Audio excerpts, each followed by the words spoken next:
We started our day today at the Museum of the Bible.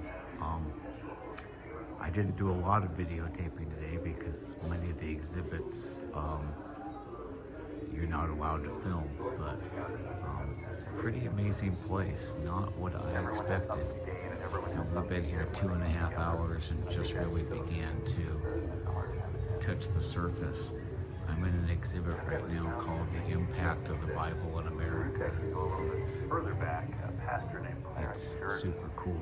I just got off of a came up with this idea of partnership housing. It's kind of like a ride. Almost reminds me a little bit of soaring over California, for those of you who've been to California Adventure, where you basically go all through Washington, D.C. and see places where there are Bible verses and influence of the Bible on it.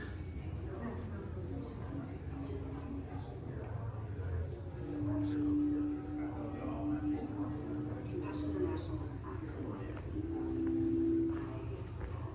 Lord, bless this food before us, that it may sustain our lives and make our hearts glad. In Jesus Christ, our Lord. as we've talked about in world history, here's an example of Gutenberg's printing press. Just an example of the influence that the Bible has had on the world. As the Gutenberg press was invented, the Bible was reprinted, and now we have, lots of things printed.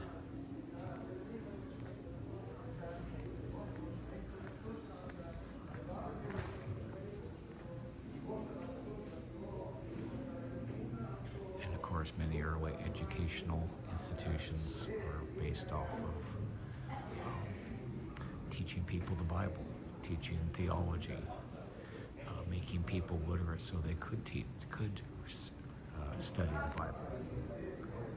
So that is a direct descendant of our school and our educational mission.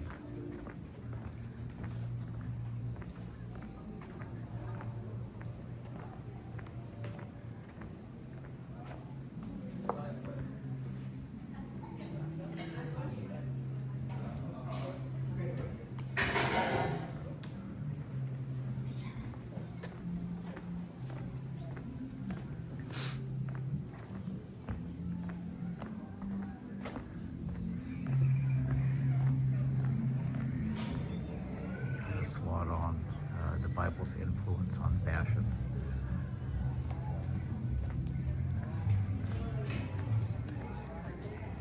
You can see like crosses, even the face of Christ on these two.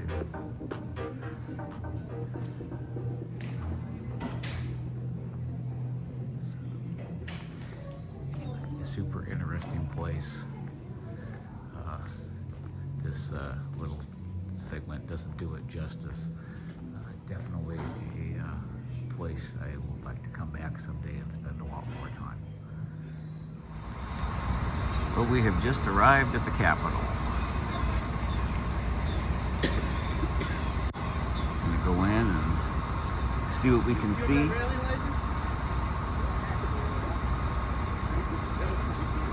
Flags are up over both the Senate and the House side, which means they are in session. Take that personal. And so we are going to go in and we're hoping to maybe possibly get a tour. We'll see.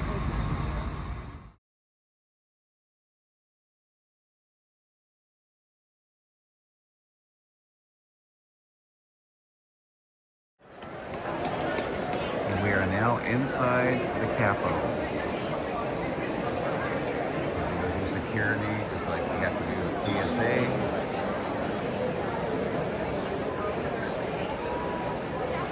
So we are getting ready to go walk around here in a minute. We're waiting for all of our group to get through security before we can go. We're on a tour right now. It's very crowded.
to the right of Sequoia here. Okay, so that's to my left. Everybody keep moving down to the right. We're going to be to the right hand side of this statue.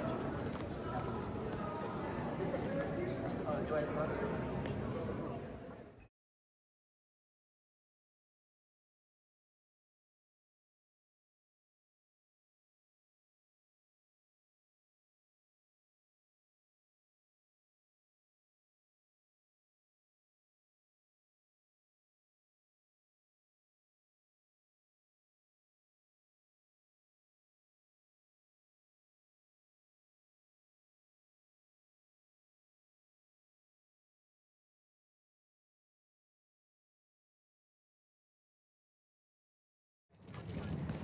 Okay, we're standing in front of the Washington Monument, and you look across, you see the White House. So, okay, go to the White House for this trip because of security. They're doing a bunch of construction in preparation for the 250th anniversary on July 4th, 2026. But it gives you a good view of it from there.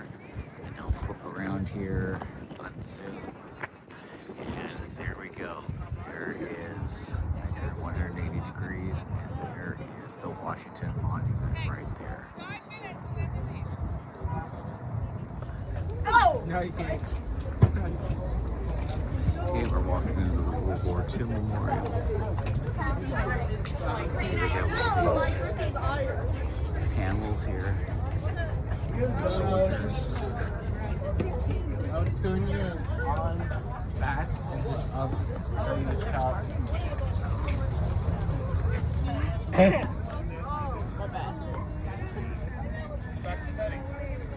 There usually is a fountain there, or a little like water feature there in the middle, but it looks like I think they're doing something to update it a little bit before July 4th, 2026. So. Oh yeah, behind. Yeah. See, I told you this way. But if you go around this way, there is a memorial for every state, plus for the American territories, like the Virgin Islands and Puerto Rico and such.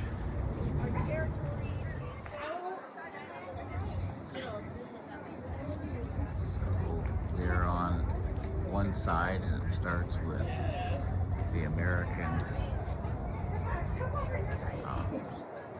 territories, and then here we get to, there's Arizona right there. On one side, it focuses on the Atlantic Theater, of course, was over to Europe primarily. And then on this side, there's a section for the Pacific Theater, which was Japan and Pacific Islands. Sorry about that, jump there. And then, of course, all the way around, we have different states represented.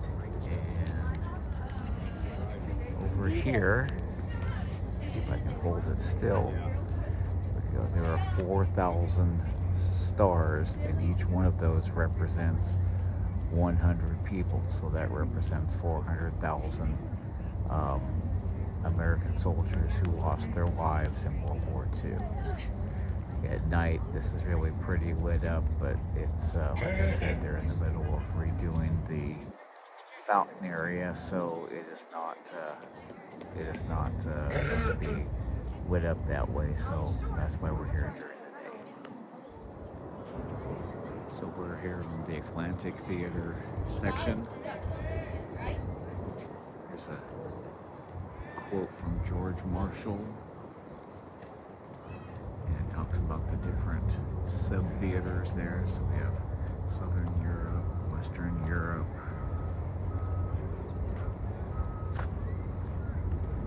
Central Europe, and then some of the major battles, the Battle of the Bulge,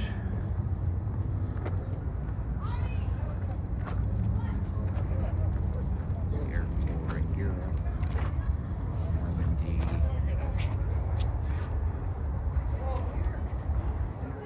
Asia,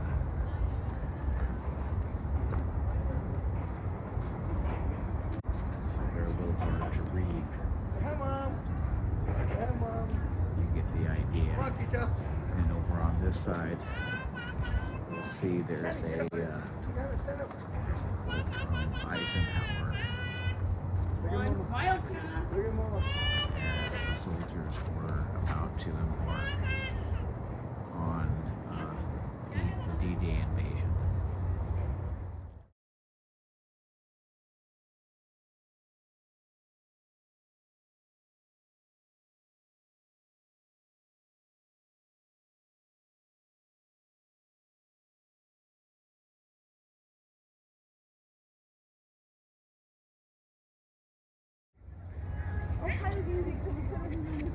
And so here's a more close-up version of the 4,000 stars. Ham chop.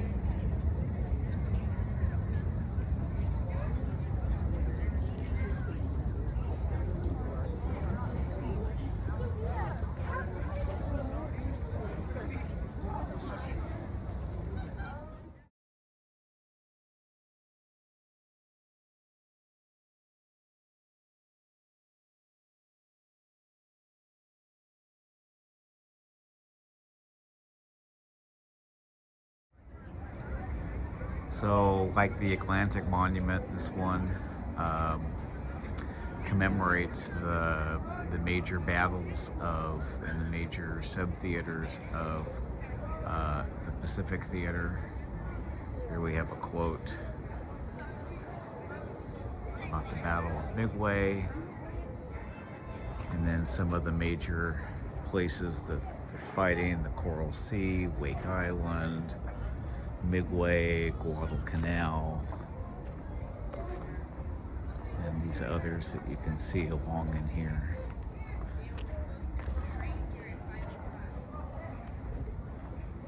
Unfortunately, there's all these orange barrier things in here as they are working on it, but at least we can get in here.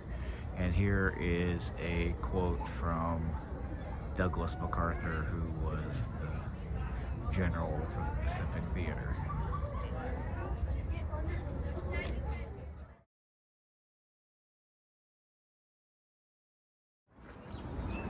Okay, so we're coming into the MLK, Martin Luther King Jr. Memorial.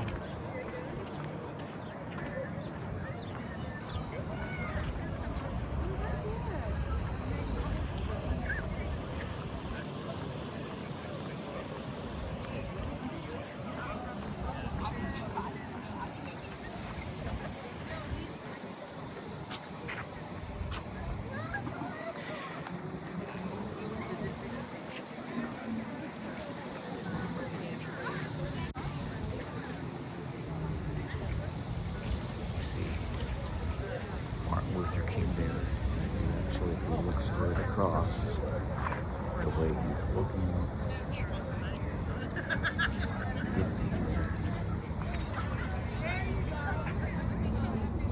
looking straight across at Jefferson. So, and then it'd be cool when they wait them out like that.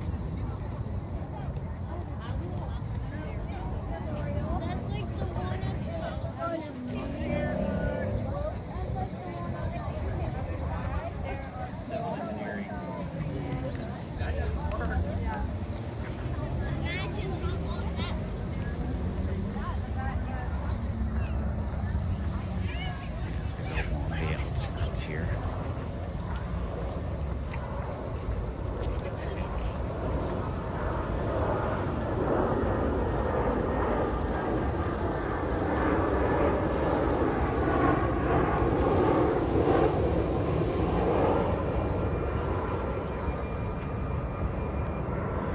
We see many of King's quotes.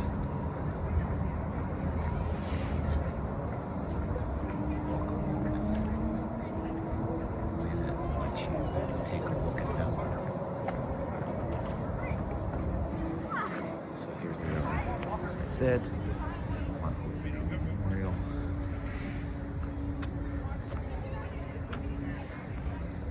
We shall overcome.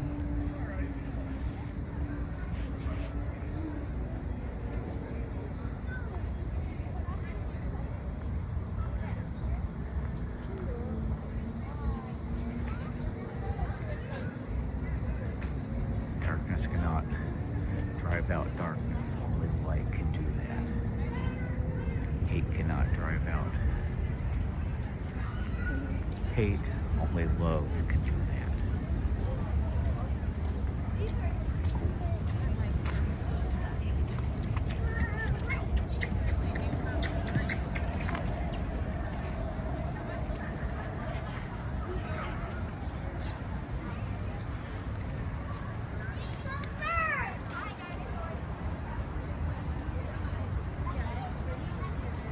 I believe that unarmed truth and unconditional love will have the final vote in reality. This is why right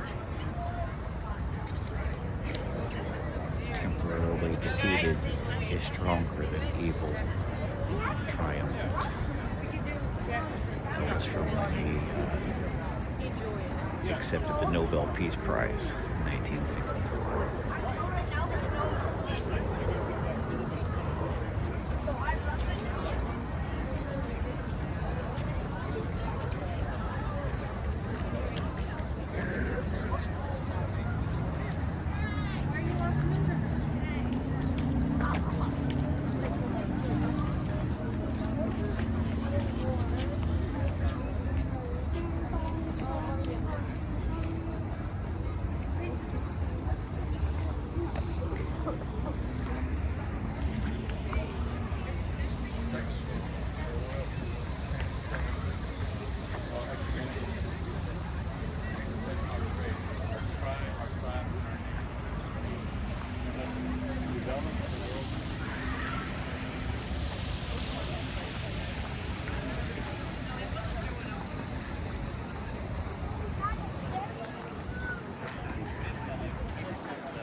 Quote from when he accepted the Nobel Peace Prize in 1964.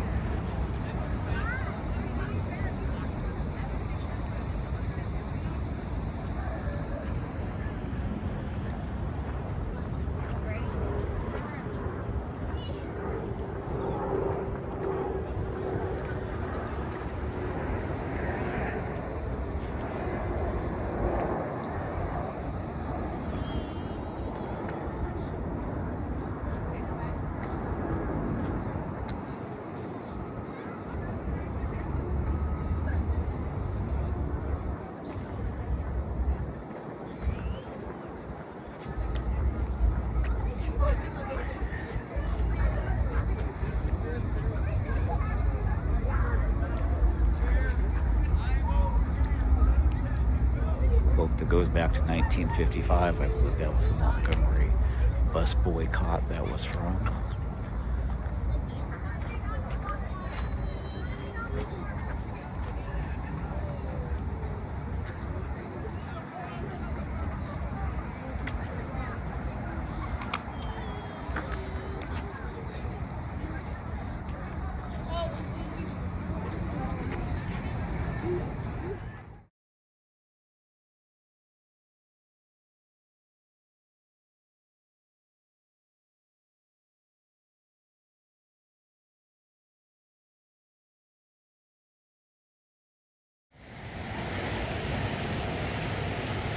So the memorial is divided up into different rooms, and in this room it really talks about his first term and the Great Depression. And so this statue of a man listening to the radio is really representative of FDR's fireside chats. He was a great communicator and using the medium of radio, he was able to communicate to people. It was something that most people had. They didn't have much during the Depression. This statue here represents those who were standing in super lines and other things. And one of his quotes, a really beautiful quote, about the importance of making sure that those who have too little get enough.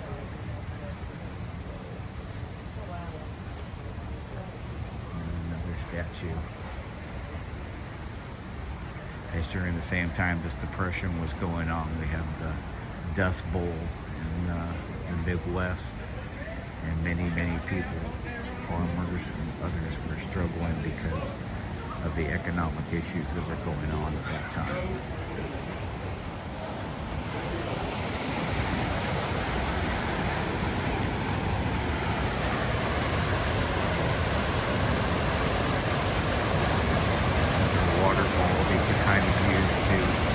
Divide up the different rooms here.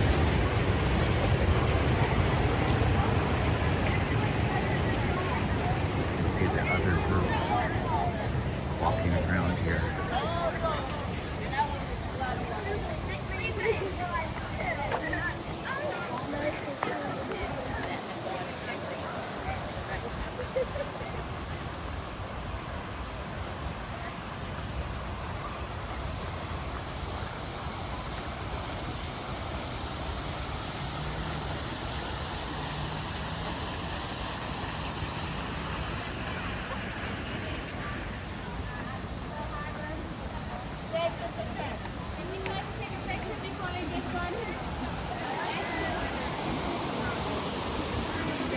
You need to be behind it. You actually need to be behind it.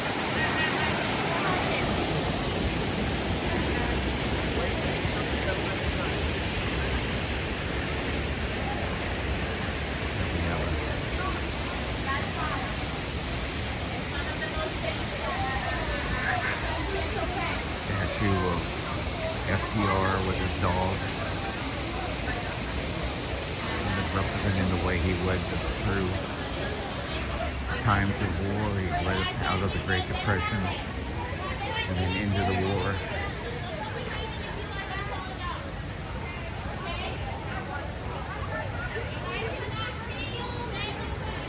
We have faith that future generations will know that here in the middle of the 20th century, there came a time when men of goodwill found a way to unite and produce and fight to destroy the force of ignorance and intolerance and slavery and war.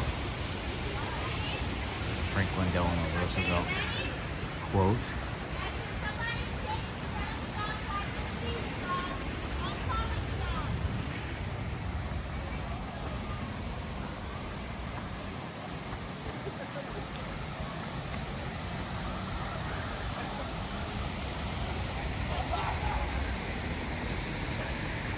And as we come into this room, we're going to see this one is going to be a tribute to his wife Eleanor, who was really one of the first ladies to really embrace the job and to do important things. She also did things that FDR couldn't do because of his disability.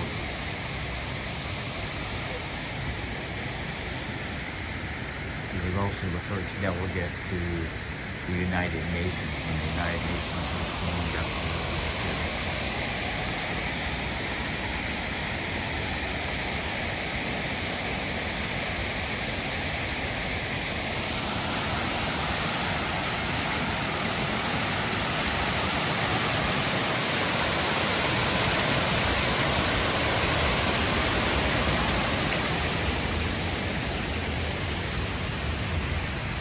Hard to read, but it says freedom of speech, freedom of worship, freedom from want, freedom from fear.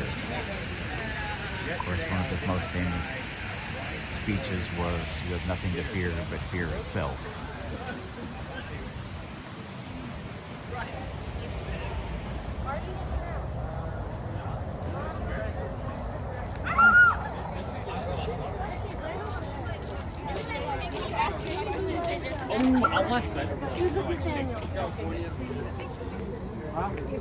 Yo, did you?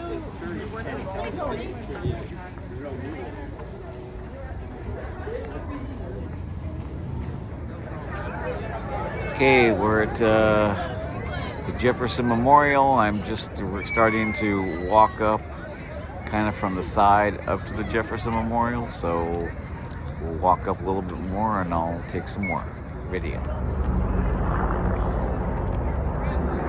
Okay, thankfully there was a lot of groups in here. It seems to have cleared out a little bit since it's about 8:30 at night. So let's go up and see what we see.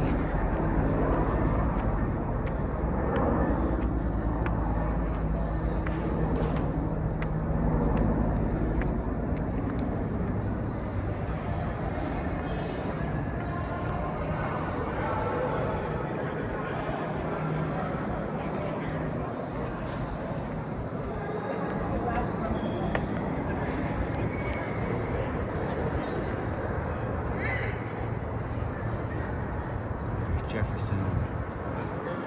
Let's get into this.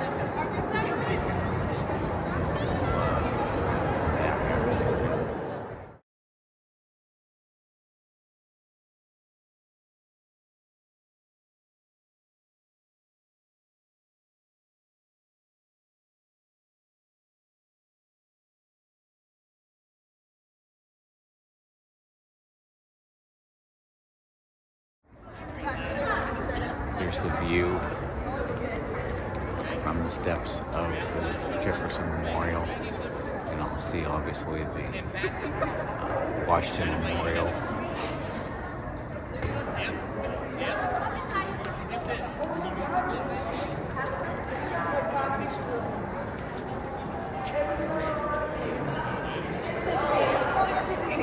And you can see it's definitely in Roman architecture, which of course Jefferson loved. His own Monticello featured the same type of architecture, but it is very different from the more modern memorials we have, like FDR and Martin Luther King, which kind of featured more lifelike things, more things representing different parts of their life. And this one really features his writings. So, put those up in the pictures before we got to this part of the video, but it features writings from the Declaration of Independence and other writings he had done along the way. He was a very excellent writer. That's why he was chosen to be the primary author of the Declaration of Independence, although he did work with others on that. So.